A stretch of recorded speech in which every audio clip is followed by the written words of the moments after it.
Hello बच्चों, कैसे हैं आप लोग। उम्मीद करते हैं अच्छे होंगे और अच्छे से आप सबका पढ़ाई चलता होगा। देखिए बच्चों, सबसे पहले हम आप लोगों से सॉरी मांगना चाहते हैं क्योंकि हमने आप लोगों को बताया था कि 7 या 8 तारीख से आप लोगों को वीडियो मिलने लगेगा, लेकिन देरी हो गई थोड़ी सी क्योंकि आप लोगों को पता है कि हम ऑफलाइन सेंटर भी चलाते हैं और हमको वीडियो शूट करने के लिए ना रात को टाइम निकालना पड़ता है, तो इसके लिए थोड़ी लाइटिंग की व्यवस्था करनी पड़ी, इसीलिए थोड़ी सी देर हो गई।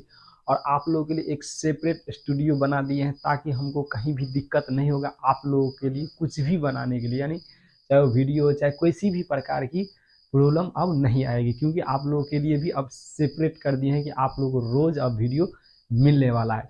तो चलिए हम लोग एकदम जोश के साथ अपने इस मतलब सिलेबस को, जो क्लास 10th का जितना भी सिलेबस है, जितना भी बुक है, सबको कवर करेंगे और बहुत ही मज़ेदार तरीके से। तो देखिए, हमने आप लोगों को बता दिया था कि मैथ का सिलेबस क्या है और वो कहाँ से कैसे पूछता है, कितने मार्क का पूछता है, ऑब्जेक्टिव कितने सब्जेक्टिव। आप लोग नहीं देखे हैं तो पीछे वाले वीडियो जाके देख लीजिए, आपको सारा चीज़ समझ में आ जाएगा। तो बस हम लोग को यहाँ से अब क्या करना है, तो अब चैप्टर स्टार्ट करना है, यानी मैथ का, जो ये फर्स्ट क्लास होगा मैथ का। तो अब देखिए, जो पहला क्वेश्चन मतलब सब्जेक्ट है, सॉरी चैप्टर है मैथ का, वो है क्या, वास्तविक संख्या। सबको पता है, आप लोगों को बताए हुए थे कि मैथ में कितना चैप्टर है। आप लोग आंसर दिए कि नहीं दिए, कितना है अभी भी देख लीजिएगा। वास्तविक संख्या, जिसको हम लोग इंग्लिश में क्या बोलते हैं, रियल नंबर। देखिए, तो वास्तविक संख्या यानी रियल नंबर। अब देखिए बच्चों, ये वास्तविक संख्या ना ऐसे ही वास्तविक संख्या नहीं आ गया, ये बहुत और इससे पहले बहुत सारी संख्याएं, तो इसीलिए हम लोगों को ना जीरो लेवल से यानी एकदम नीचे से ऊपर की ओर बढ़ना है। देखिए, हम मान के चलते हैं कि आप लोगों को कुछ भी पता नहीं है, इसीलिए हम क्या करेंगे, एकदम बेसिक से हायर लेवल तक लेके चलेंगे। तो जो जितने भी संख्या है, जितना भी संख्या है, उन सारे संख्या को हम लोग क्या करेंगे, परिभाषित करेंगे और उनको समझने का कोशिश करेंगे। फिर हम इस चैप्टर के जो भी इम्पोर्टेंट पार्ट होगा उसको पढ़ेंगे। तो बस 1 से 2 क्लास में यानी पूरा संख्या खत्म हो जाएगा। ये क्लास समझिए कि सभी स्टूडेंट्स के लिए, यानी सभी बच्चों के लिए जो भी 8, 9, 10th में होंगे, सभी के लिए इम्पोर्टेंट होने वाला है। तो इसीलिए इसको आप लोग पूरे देखिएगा, आपको कोई भी दिक्कत, कहीं भी दिक्कत नहीं होगी किसी भी संख्या में। चलिए अब हम लोग एकदम बेसिक से स्टार्ट करते हैं। अब देखिए, सबसे पहला क्वेश्चन यानी सबसे पहली संख्या हमारा है क्या, प्राकृत संख्या। कौन सी संख्या, प्राकृत संख्या। अब सबको पता है प्राकृत संख्या किसको बोलते हैं। देखिए, प्राकृत संख्या को ही हम लोग क्या बोलते हैं, प्राकृतिक संख्या। कौन सी संख्या, प्राकृतिक संख्या, यानी ऐसी संख्या जिसको हम लोग गिनती करते हैं, यानी जिसको हम लोग बचपन में गिनती करते थे ना, 1 2 3, अभी भी गिनते होंगे आप लोग, तो वही है क्या, गिनती की संख्या यानी प्राकृतिक संख्या। यानी प्राकृतिक संख्या कहाँ से स्टार्ट हुआ बच्चों, तो 1 से, यानी 1 2 3 4 5 6, यही हुआ 1 2 3 4 5 dot dot dot dot dot. ये सब क्या है, ये प्राकृतिक संख्या है। देखिए, एकदम फटाफट हम लोग समझते चलेंगे क्योंकि इसमें से बहुत सारे बच्चों को पता होगा, ये सब कोई जानते होंगे। नहीं जानते हो तो आप लोग के लिए एकदम बेहतर है कि आप लोग आराम से जानते चलिए। इसको अगर एक बार में न समझे तो दोबारा देख लीजिए, कहीं भी आपको कोई भी दिक्कत नहीं होगा। तो अब देखिए, इस प्राकृतिक संख्या को इंग्लिश में क्या कहते हैं, तो देखिए इस प्राकृतिक संख्या को हम लोग इंग्लिश में ना नेचुरल नंबर कहते हैं। क्या कहते हैं, नेचुरल नंबर। अब देखिए, नेचुरल नंबर इंग्लिश में हो गया, आपको इंग्लिश हिंदी दोनों याद रखना है क्योंकि एकदम बेस पढ़ना है तो सारा चीज ध्यान रखना जरूरी है। तो देखिए, सबसे छोटी प्राकृतिक संख्या क्या होगी, 1 होगी। सबको पता है, बच्चा बच्चा को पता है कि सबसे छोटी प्राकृतिक संख्या कितनी है, 1 है। कोई दिक्कत। अब देखिए, जैसे जैसे जरूरत पड़ता गया, संख्या आते गया, वैज्ञानिक सब उसका आविष्कार करते गया, खोज करते गया कि कहाँ से क्या आएगा, तो इसी से निकाल दिया 2, यानी प्राकृतिक संख्या से ही निकाल दिया कितनी संख्या, 2 संख्या। एक का नाम है क्या, एक का नाम हो गया भाज्य और एक का नाम है अभाज्य। अब देखिए, भाज्य संख्या किसको बोलते हैं, तो देखिए बच्चों, भाज्य संख्या हम लोग ऐसी संख्या को बोलते हैं जिसमें एक और अपने के अलावा दूसरे संख्या से भी भाग लगता है, उसको हम लोग क्या बोलेंगे, भाज्य संख्या। जैसे देखिए आप लोग एग्जाम्पल से समझिए, जैसे देखिए 4, 6, 8, ये सब में देखिए एक और अपने के अलावा, यानी देखिए एक और खुद 4 के अलावा किस किस से भाग लगा, 2 से भी इसमें भाग लगा कि नहीं लगा, इसका मतलब ये क्या है, भाज्य संख्या है। इसी प्रकार इस 2 में भी देखिए एक और 6 के अलावा और कितना से भाग लगा, तो 3 से भी भाग लगा, 2 से भी भाग लगा, यानी इसमें एक और अपने के अलावा दूसरे संख्या से भी भाग लगा, तो इसका मतलब ये क्या है, भाज्य संख्या है। अब देखिए बच्चों, इसी में अभाज्य संख्या किसको बोलेंगे, तो जिसमें एक और अपने के अलावा दूसरे संख्या से भाग न लगे, यानी ठीक इसका उल्टा।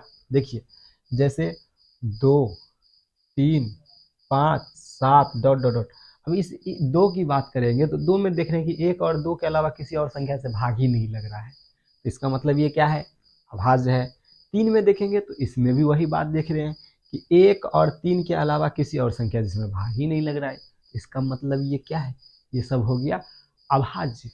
अब ध्यान से सुनिएगा, देखिए यहाँ से ऑब्जेक्टिव क्वेश्चन पूछता है। कैसे पूछता है, तो पूछ देता है कि सबसे छोटी अभाज्य संख्या कौन सी, तो 2। सबसे छोटी भाज्य संख्या कौन सी, तो 4। कोई दिक्कत।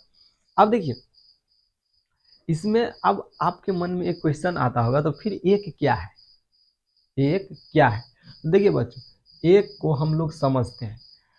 अब एक और चीज आप लोगों को बताते हैं यहाँ पर, इसको तो हम लोग एक तरीका से देखें कि जिसमें एक और अपने के अलावा दूसरे संख्या से भी भाग लगे तो भाज्य, न लगे तो अभाज्य।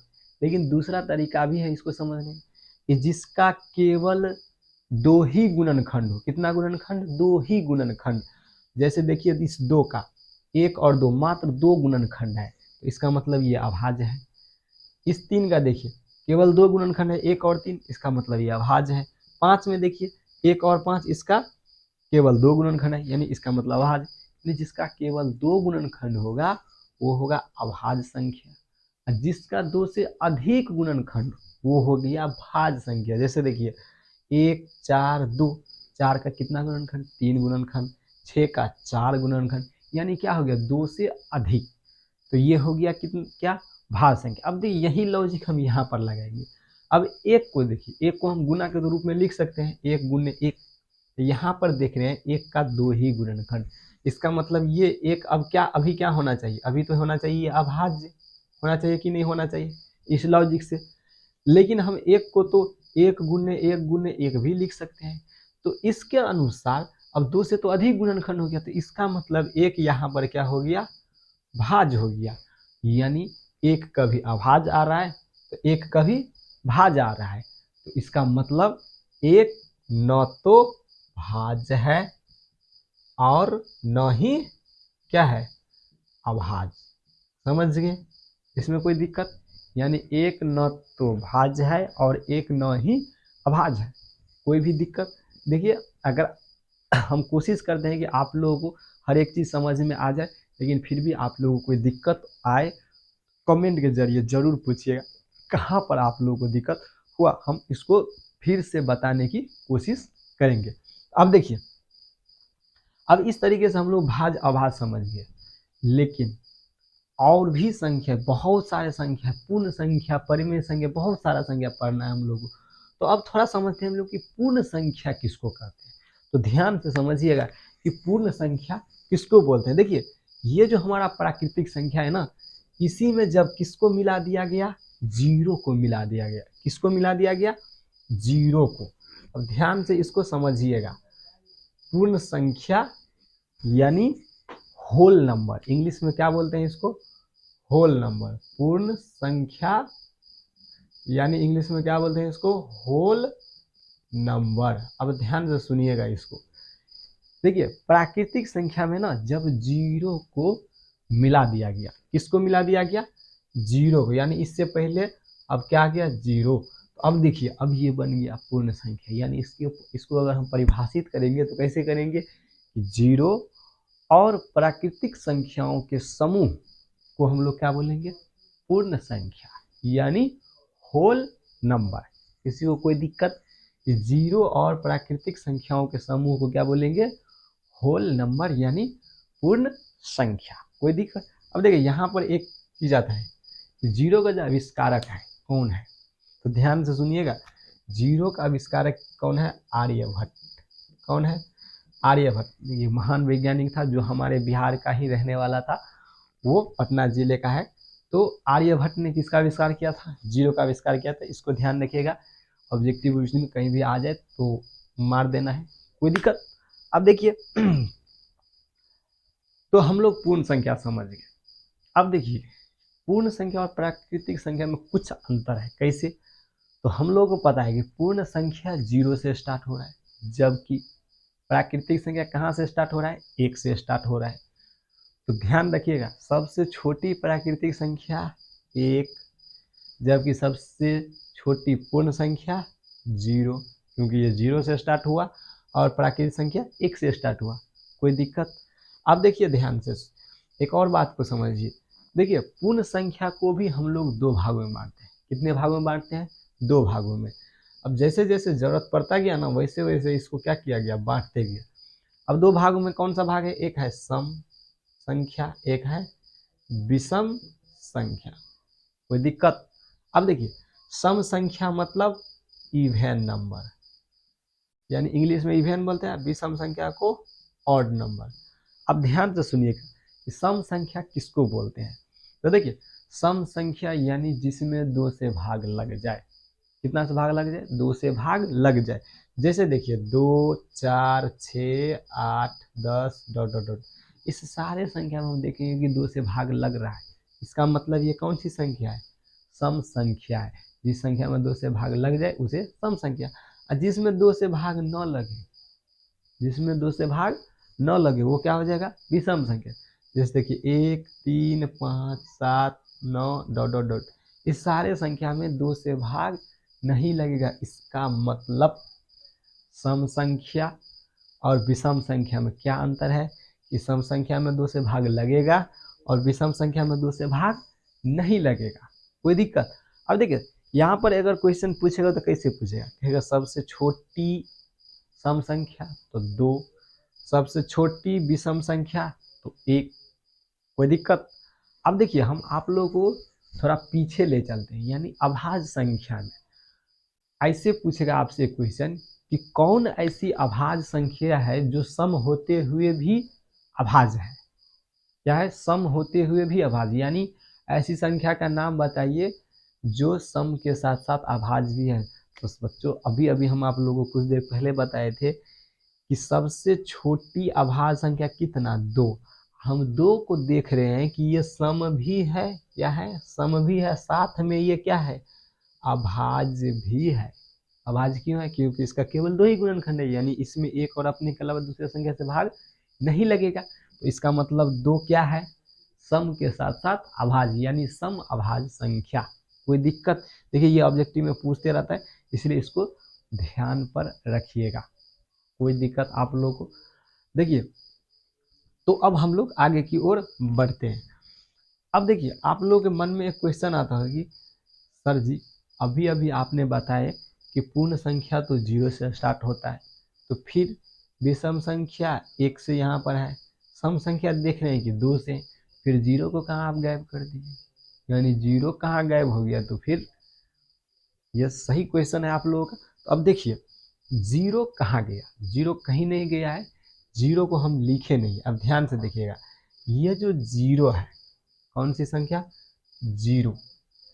अब 0 सम है या विषम है, इसको पता करने के लिए हम आप लोगों को होमवर्क देते हैं, लेकिन हम अभी आप लोगों को एक चीज बता देते हैं कि 0 जो है सो क्या है? सम है। क्या है? सम संख्या है। कौन सी संख्या है? सम संख्या है। बस आप लोगों को रीजन पता करना है कि क्यों ये सम संख्या है, विषम क्यों नहीं है। तो आप लोगों को हम ये अगले लेक्चर में बताएंगे। फिलहाल आप लोगों के लिए होमवर्क है, तब तक हम आगे की ओर बढ़ते हैं। अब देखिए इसमें कोई दिक्कत? अब हाँ एक चीज और आप लोगों के लिए होमवर्क है कि आप लोग अभाज्य संख्या 1 से 100 के बीच, कितना से कितना के बीच? 1 से 100 के बीच 1 से 100 के बीच आप लोगों को अभाज्य संख्या को निकालना है और इसको याद भी कर लेना है। ये बहुत इंपॉर्टेंट है, ठीक है। इसलिए आप लोगों को ये कर ही लेना है। हम अगली क्लास में आप लोगों को ये सब फिर से एक बार बोलेंगे कि पूछेंगे कि आप लोगों से क्या आप लोगों से बना नहीं बना, तो हम फटाफट आप लोगों के लिए यहाँ पर बता देंगे एक बार, कोई दिक्कत। अब देखिए हम लोग आगे की ओर अब बढ़ते हैं। अब जो अगला संख्या हमारा है वो थोड़ा संख्या रेखा पर आधारित है, यानी ऋणात्मक और धनात्मक संख्या। कौन सी संख्या? ऋणात्मक और धनात्मक संख्या। ध्यान से सुनिएगा। देखिए एक संख्या रेखा हम सबसे पहले यानी पूर्णांक, सीधा और सिंपल में समझते हैं क्या? पूर्णांक संख्या। कौन सी संख्या? पूर्णांक संख्या। ध्यान से देखिएगा बच्चों, देखिए ये सब बेसिक पार्ट सब है, इसीलिए इसको अच्छे से समझ लीजिए।